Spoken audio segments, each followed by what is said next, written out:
dito lang po tayo. Kakain na po at tayo ulit. Okay, so ito. French fries. So, titikman nyo natin. Ito masarap pa.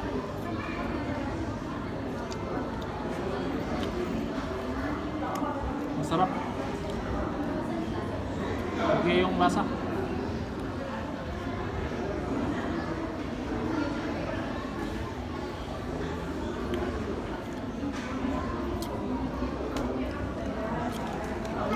Pero hindi ko yun i-share sa inyo kung saan kami bumibili nito.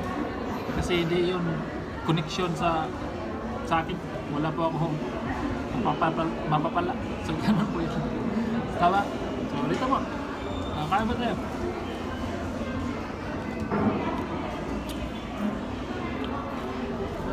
Sino po yung mahilig kumain nito?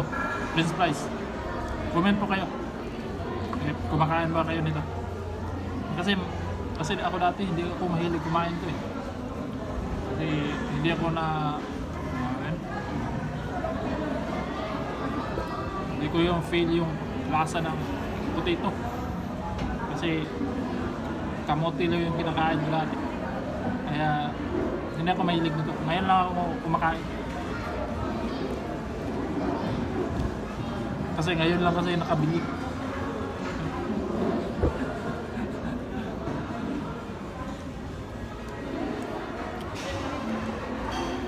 Kaya tayo.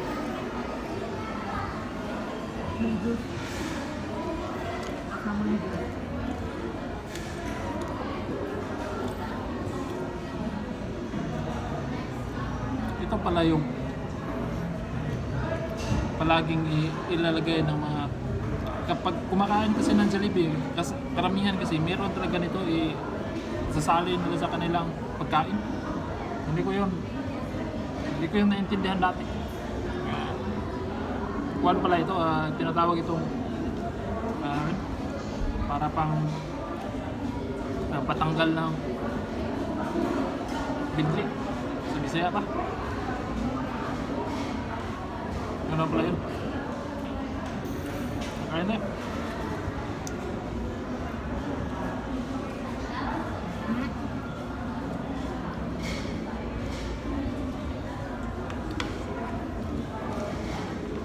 Juice na naman.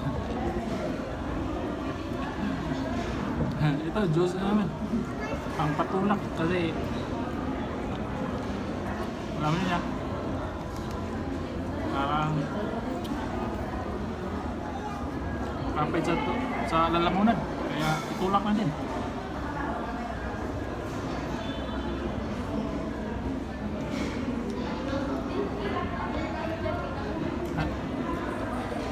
Asim. Tulak pa natin ang tubig.